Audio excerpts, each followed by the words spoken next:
What if the real power isn't in fighting back, but in not reacting at all? Maybe you've felt it. That quiet frustration after being lied to, manipulated, or pushed to the edge by someone who smiles as they do it. You replay the moment in your mind, thinking of the words you should have said, the defense you should have made.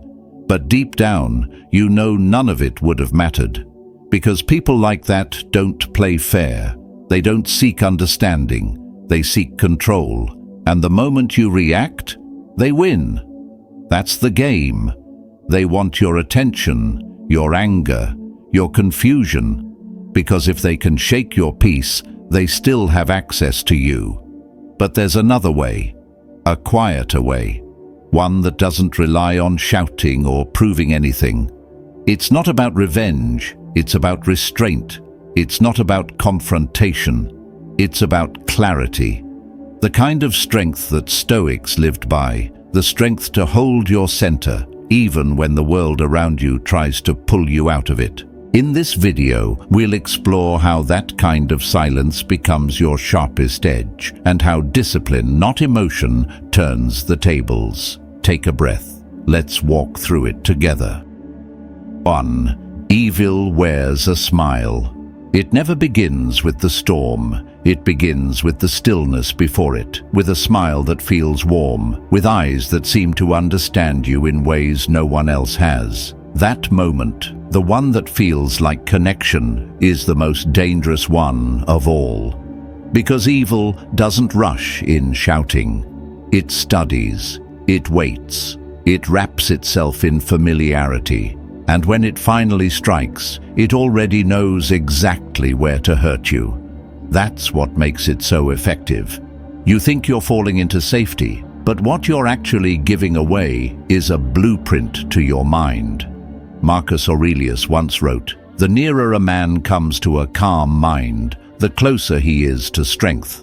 But in the early stages, strength often feels like openness. We overshare. We over-explain.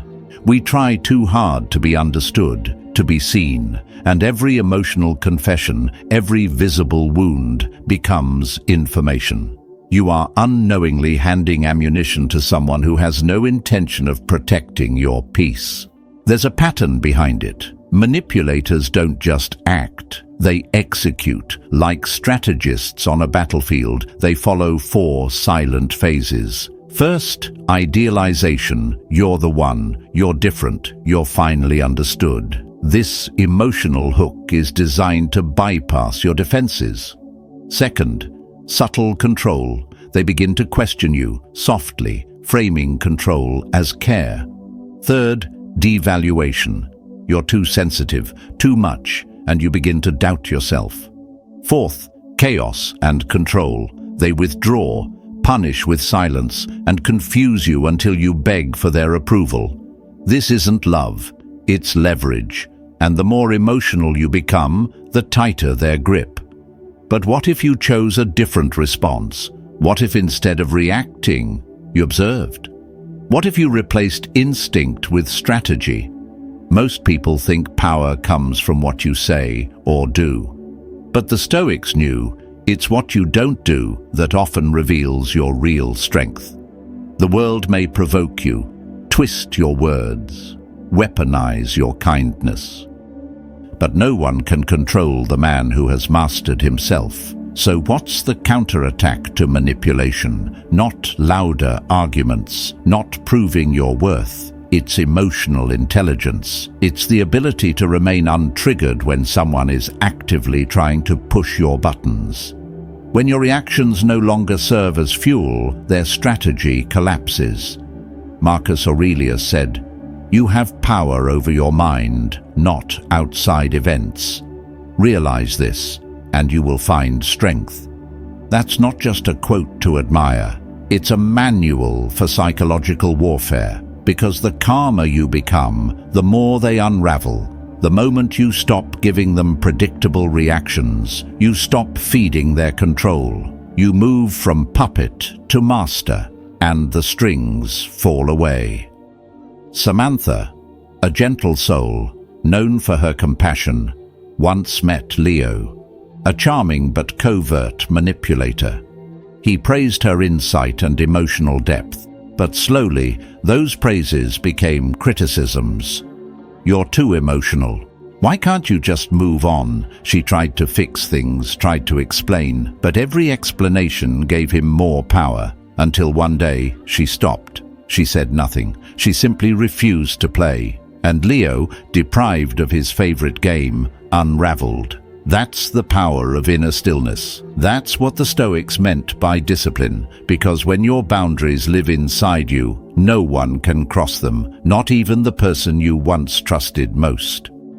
2. Guard your inner citadel. Have you ever been haunted by a single look, just one, long after the conversation ended? As if someone planted doubt inside you without saying a word. That's no accident. Manipulators don't just want physical access, they want mental access. They want to live inside your thoughts rent-free, pulling strings with a sigh, a pause, a silence that makes you question your worth. And here's the truth. Your greatest protection isn't shouting, isn't posting boundaries online, isn't dramatic exits. It's spiritual discipline. The quiet decision that your peace is not up for discussion, that your emotional state is no longer up for negotiation. Epictetus called this the building of the inner citadel, a mind fortified not with walls but with wisdom. When you ground yourself in self-mastery, you stop bleeding energy into chaos. You stop handing out access to your soul like it's public property. This is where the shift begins, not from good to cruel, but from target to strategist. This chapter isn't about demonizing flawed people. It's about recognizing patterns that rob you of your clarity and reclaiming your power not with rage, but with restraint. You see, manipulators don't fear confrontation. They thrive on it. They twist words, spin truths, flip the script until you find yourself apologizing for calling out what they actually did. But they can't manipulate silence. Not the silence of fear, but the silence of clarity. The silence of a person who's decided they no longer owe emotional performances to people committed to misunderstanding them. And when you give them nothing, not a flinch, not a justification, not a tear, they're forced to face something they fear more than being exposed, their own reflection. Because reflection is death to deception, and your silence is the mirror they've spent their lives avoiding. Seneca said, "The greatest remedy for anger is delay." But today, delay is just the beginning. In the language of modern warfare, delay must evolve into detachment. You need to stop offering emotional obedience to those who haven't earned your presence. This isn't repression. This is regulation. You feel deeply, but you give no one the access code to your reactions. You experience pain, but you hold your dignity. And in that sacred silence, you start building the invisible armor of a stoic warrior. Not the kind that roars, but the kind that endures without breaking character. Because the moment you prioritize stillness over struggle, your energy becomes sacred. And what is sacred is no longer exposed to the cheap hands of manipulation. David understood this.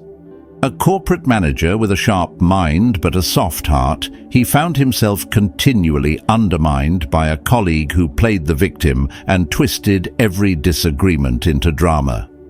At first, David tried everything: emails, clarification, HR meetings. But every word he offered became a weapon, until one day he stopped explaining. He said less. He did more. He let his actions speak and let silence build the wall. His colleague flailed. Without fuel, without drama, the manipulator overplayed his hand and eventually exposed himself. David didn't win by fighting harder. He won by becoming unreadable. And unreadable people are uncontrollable. Let's be honest, staying calm when you're misunderstood, mocked or manipulated is not weakness. It's one of the most disciplined forms of power. It takes strength to stay still when your ego wants to scream. It takes clarity to choose your peace over your pride. And it takes wisdom to walk away not because you're broken, but because you finally remember your worth. That's spiritual discipline. It's not about appearing powerful. It's about actually being powerful, in silence, in presence, in precision. It's about walking through the fire with your mouth shut and your standards intact. So from now on, don't chase peace like it's a reward. Let it become your default. Speak only when your voice builds truth. Move only when it aligns with purpose. And let every baited conversation become an opportunity to anchor deeper into your own clarity. Because when silence breaks the cycle, when stillness becomes your stance, you don't just protect yourself, you reclaim the battlefield. And that brings us to the most overlooked weapon of all, detachment, not as distance, but as dominion. Let's step into it. 3. Become unreachable. Have you ever watched someone unravel simply because you no longer cared? Not because you hated them, not because you wanted revenge, but because you finally remembered your worth. That moment, the one where your silence speaks louder than any argument, terrifies manipulators. Because they don't fear your words, they fear your indifference. When you become indifferent, they lose all leverage. You're no longer responding, no longer defending, no longer in orbit around their games. To them, that's ego death. You've stepped out of their script. You've stopped playing a role in their chaos. And nothing shatters a manipulator more than realizing they can no longer reach you. The Stoics taught that true power lies in clarity. Epictetus said, "A man is not hurt by what happens, but by his opinion of what happens." Manipulators count on you reacting not to truth, but to your perception of their behavior. They twist your empathy into confusion, your kindness into vulnerability. They operate in a different game entirely. They're not interested in resolution. They want dominance, emotional, psychological, and spiritual. And if you bring honesty, compassion, and logic into a battlefield built on projection and deceit, you will lose. Not because you're wrong, but because you're using the wrong playbook. This is where emotional intelligence becomes more than a concept. It becomes survival. It's not about being nice. It's about being strategic. These people aren't clumsy. They are calculated. They watch how you react, when you flinch, how long it takes before you doubt yourself. And with every crack in your composure, they build a map, a personalized control system designed to make you chase, explain, and break. That's why the solution isn't confrontation, it's unpredictability. When you stop giving them the same emotional responses, when you stop explaining, apologizing, or justifying, their tactics collapse. Because they can't twist what you don't say. They can't exploit what you don't reveal. Consider Maya. For years, she gave second chances to a partner who used apologies as tools and silence as punishment. Every time she tried to set a boundary, he would cry, call her heartless, remind her of everything he'd done for her. It worked until it didn't. One day, Maya didn't argue. She didn't defend. She just walked. And this time, she didn't look back. Her peace no longer needed permission. She had become unreadable, and in that unreadability, she became unconquerable. Not because she became hard or cold, but because she became sovereign. She stopped seeking closure from someone who only created chaos. She had nothing to prove. That's what Stoics call spiritual discipline. The kind of restraint that turns silence into strength and presence into power.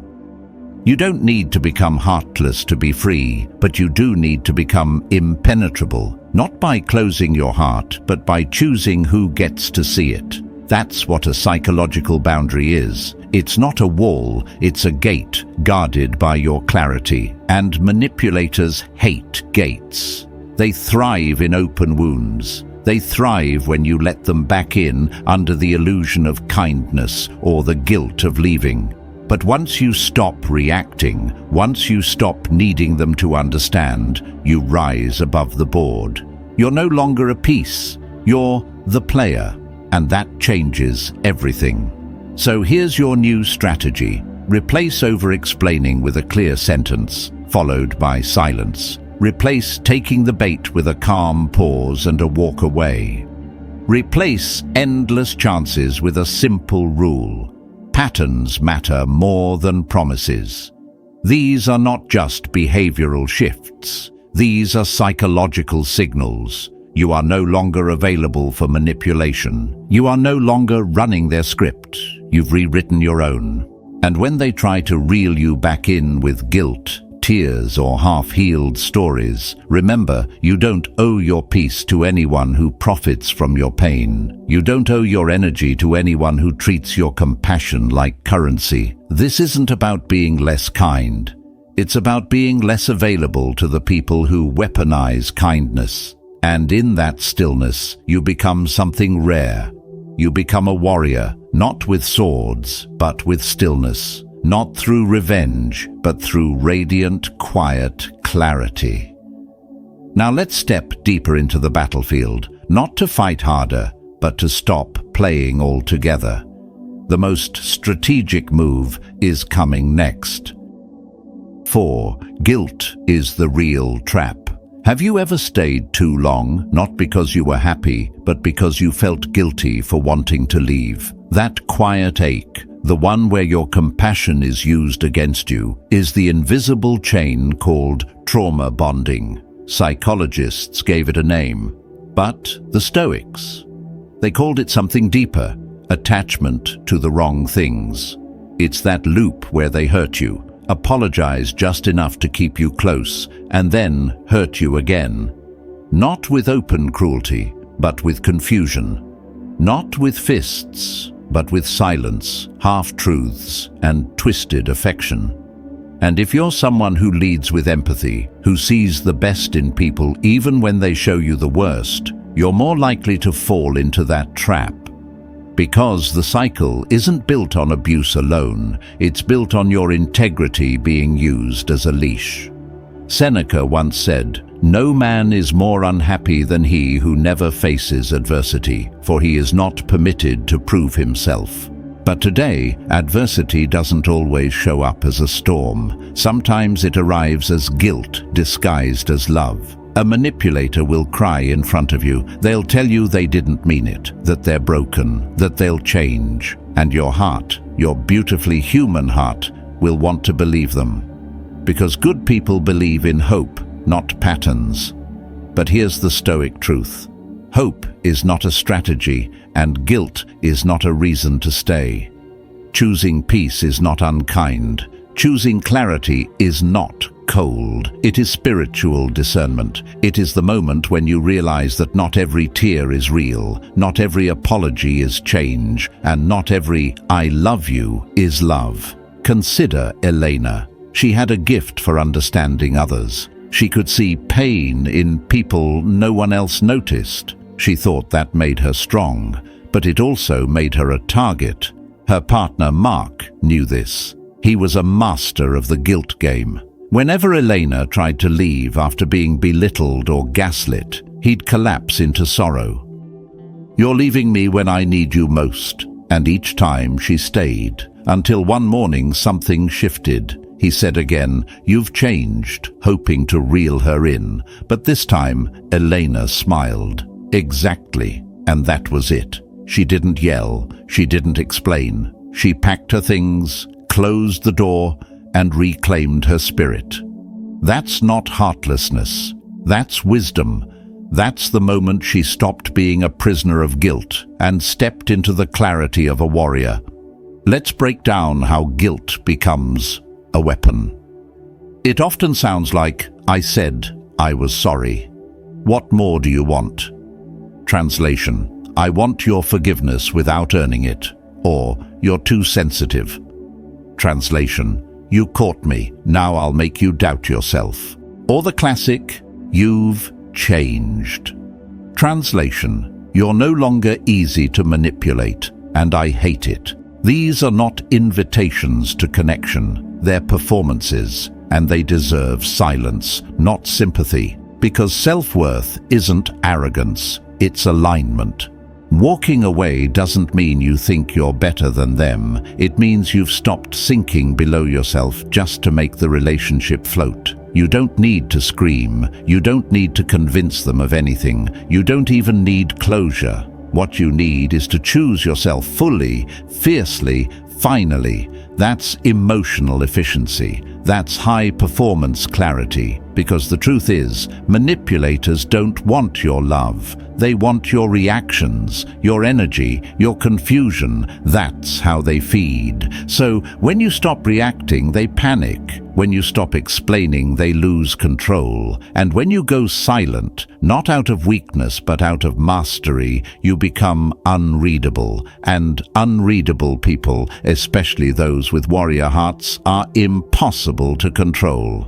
So here's your new Stoic mantra. I am not responsible for someone else's growth, especially when it comes at the cost of my own. You can be kind and still leave. You can forgive and still block.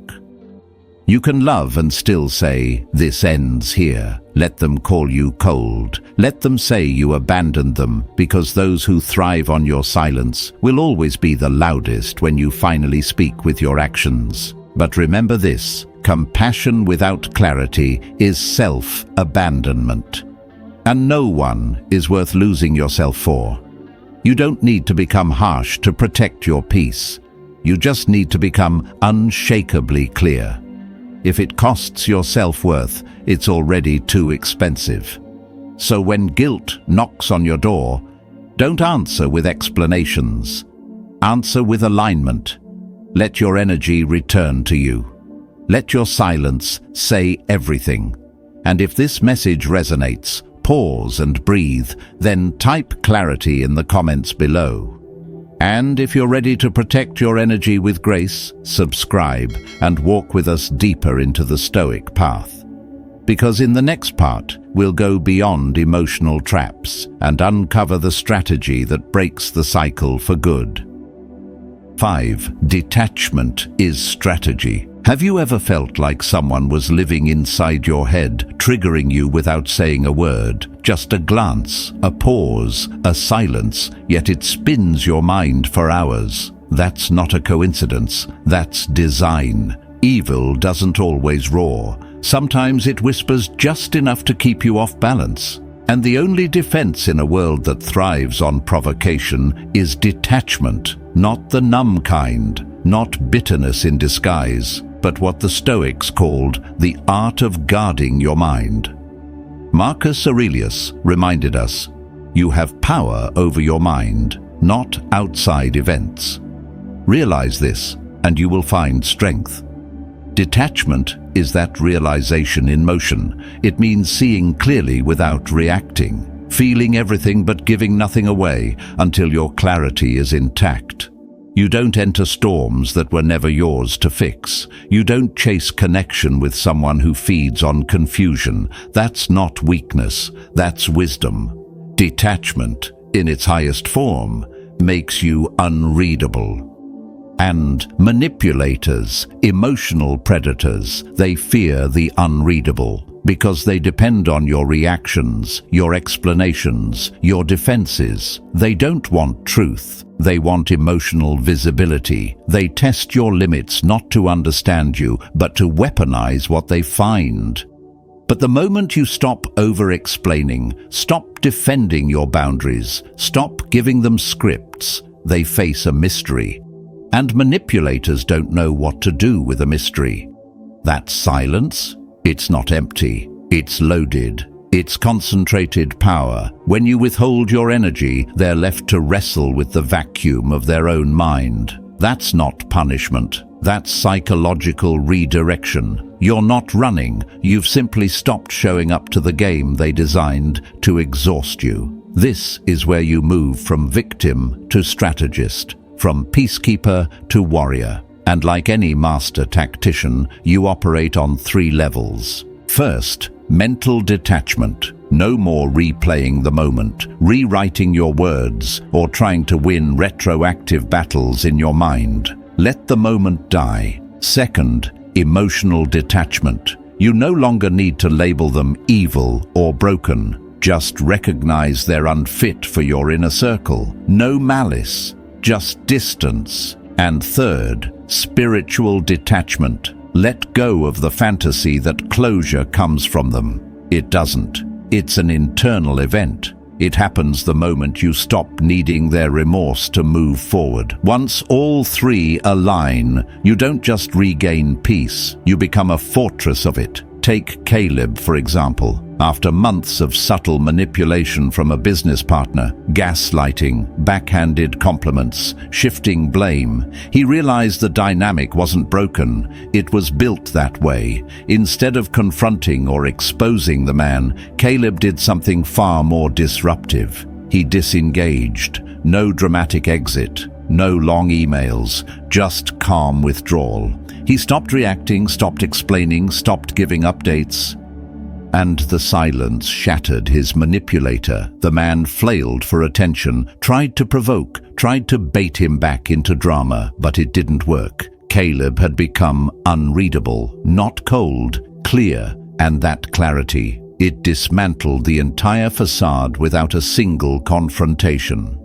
Detachment is not about pretending not to care. It's about caring so deeply for your peace that you refuse to trade it for chaos. The Stoic path isn't to shut down emotionally, it's to direct emotion with purpose, to stop bleeding energy where it's not respected. As Marcus Aurelius wrote, if you are distressed by anything external, the pain is not due to the thing itself, but to your estimate of it, and this you have the power to revoke at any moment. So you revoke it. You remove the license they once had to shake your spirit. You stop being the reactor. You become the observer, the strategist, the chess master, not the piece. Imagine someone tries to publicly humiliate you. They expect outrage, a meltdown, a defense they can twist. But instead, you offer them nothing, just calm, measured silence, a steady walk away. In that moment, you've taken everything from them because their script demanded your reaction and you gave them none. That's not weakness. That's psychological dominance. And in the Stoic code, it is strength refined through fire. Detachment isn't disconnection, it's discernment. It's walking through chaos untouched because your peace is no longer on the market. And now that we've explored the power of silence, let's look deeper into how to protect it from those who seek to manipulate it. The final move is coming. Stay grounded. 6. Stillness ends the game. There comes a moment in the life of every calm soul when they realize their silence isn't avoidance. It's power, not passive, not cold, but sacred. A form of self-respect so deep it no longer explains, no longer defends, and no longer negotiates its value to be understood. This is the moment when detachment matures. It is no longer about removing yourself from others. It is about remaining rooted within yourself, no matter who tries to shake you. Many people mistake detachment for isolation. They think it's about closing your heart. But the Stoic knows that true detachment isn't distance from people, it's distance from chaos. Marcus Aurelius didn't write about building walls.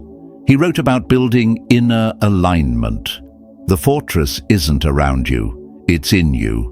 The one place no manipulator, narcissist, or emotional saboteur can enter. That is self-mastery, not through coldness, but through clarity.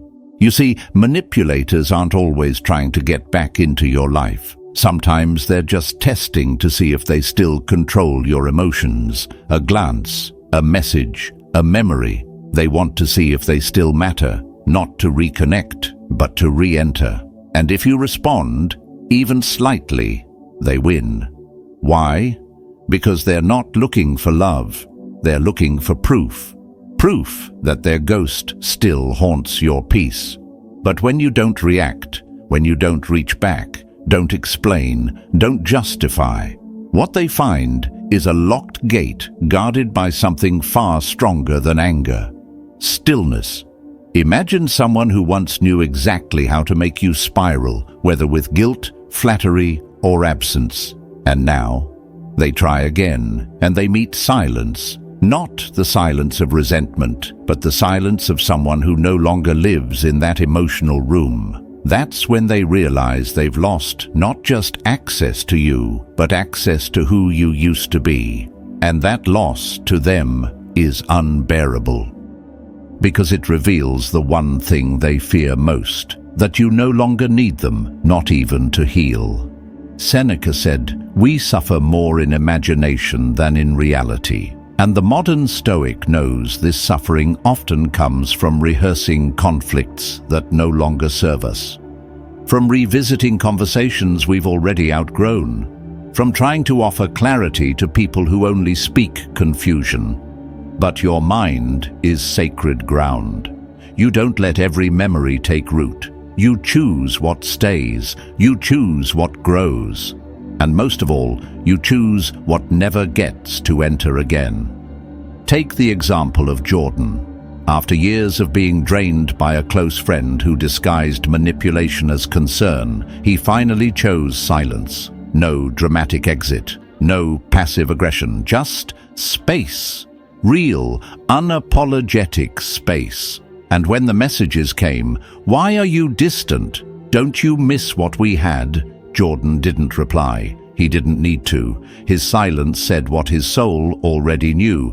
Peace had become non-negotiable. That's the mark of someone who's done healing. They no longer treat closure as a conversation. They treat it as a decision. Here's the truth. You don't need to burn bridges. You just need to stop crossing them. Detachment isn't about proving how little you care. It's about proving how deeply you've chosen your path. You walk on, not to escape, but to evolve. And every step forward, every silence honored, every reaction withheld, is not emptiness. It's evidence of your return to self. So when they knock again, not with love, but with testing intent, remember this. Your peace is not an invitation. Your growth is not a door left open. The person you've become no longer fits the story they once wrote for you. And when you live in that truth long enough, you don't need to close the chapter. You simply outgrow the book. Let's now walk into the next part of this journey, the trap that looks like love, but is built on guilt. 7. They feed on your guilt. Have you ever noticed how the people who hurt you most are often the ones who come back wearing the mask of sorrow? They don't ask how you are. They remind you how you made them feel. They don't regret the damage. They regret losing control. Because guilt is easier to manipulate than trust. That's why they bring up the good times, cry over your silence, and paint themselves as the wounded hero in a story they shattered. But don't mistake noise for truth. They're not grieving you, they're grieving their lost access to your light. And in the Stoic path, this is where your highest test begins, not with confrontation, but with restraint. Marcus Aurelius taught, "Waste no more time arguing what a good man should be. Be one." In this case, don't argue your peace. Embody it. You don't need to explain why you left. You don't owe closure to someone who only gave you confusion. Picture this. You've finally healed. You're calm, centered, maybe even content. Then, out of nowhere, they reappear. A long message, an apology, a sudden moment of clarity, but something in your gut tightens. That discomfort is not doubt. It's your inner wisdom speaking. Because authentic redemption doesn't pressure you. It honors your space, even if it's never welcomed back in. You see, spiritual discipline means not just closing the emotional door, it means locking it with clarity. Too many people leave cracks open. They don't respond, but they still read. They move on, but secretly hope. And that's where the cycle begins again. The Stoic doesn't get baited by nostalgia. He guards the mind like sacred ground. He teaches his body that absence is not abandonment, it's realignment. He teaches his soul that peace isn't boredom, it's home. And he teaches his ego that silence isn't weakness, it's self-mastery. This is the warrior's restraint, because every time you reopen what broke you, you lose momentum. And momentum, once lost, is hard to rebuild. The high-performance mindset says, I don't owe the past a new version of me. Let them wonder, let them rewrite history. But you've risen. You're building a life that no longer needs constant recovery. And that, quietly and completely, is your final answer. 8. Kindness with strings attached. Have you ever felt something was off, even as someone was being incredibly kind to you? A strange tension beneath their compliments, an unease behind every favor. That's not just intuition, that's wisdom trying to speak louder than the flattery. Because the most dangerous manipulation never yells, it whispers, it flatters. It says, I'm just trying to help, while slowly wrapping itself around your peace. Seneca warned us, nothing is more deceitful than the appearance of humility. And this is where modern warriors of the mind must remain vigilant. The Stoic battlefield today is not just rage or cruelty, it's strategic charm. The manipulator doesn't look like a villain. They look like support. They show up with food when you're low. They listen when you're broken. They speak your language and reflect your values. But with time, the truth reveals itself. Every gesture had a string. Every compliment was leverage. Their kindness was a blueprint to your weakness. And by the time you realize it, you're trapped, too guilty to say no, too confused to walk away. Imagine someone who always seemed generous. They called you when no one else did. They helped when others turned away. But when you took longer to respond, they grew cold. When you set a boundary, they guilted you. When conflict arose, they reminded you of every favor they'd done. That's not kindness, that's control. And the worst part, they made you believe that saying no to them was an act of betrayal. Stoic wisdom teaches us not to react, but to observe, not to argue, but to understand. When someone uses generosity to keep you emotionally obedient, that's not care. It's covert control. Your only responsibility is to withdraw with clarity, not rage. To step back without explanation. Emotional intelligence means seeing the manipulation beneath the smile. Spiritual discipline means not letting your empathy be turned against you. The true Stoic doesn't need to prove their goodness. They act in alignment with it. They don't seek approval. They embody truth. And when someone demands validation to continue their kindness, that kindness was never real. Manipulators don't fear your outburst. They fear your stillness. Because when you stop reacting, when you start seeing, the entire performance collapses. Your inner clarity creates a wall they cannot scale, not made of coldness, but of peace. And that wall? That's the signal that the game is over. You didn't destroy them. You just refused to participate. You didn't fight for your place. You rose out of reach. And in that quiet elevation, you became untouchable. Let them play in noise. You stay in silence. Because the warrior wins not by shouting louder, but by standing where confusion can no longer reach. And that, right there, is the final form of freedom. If you're walking this path of quiet strength and inner clarity, subscribe now and keep building the kind of power that doesn't need to speak to be felt.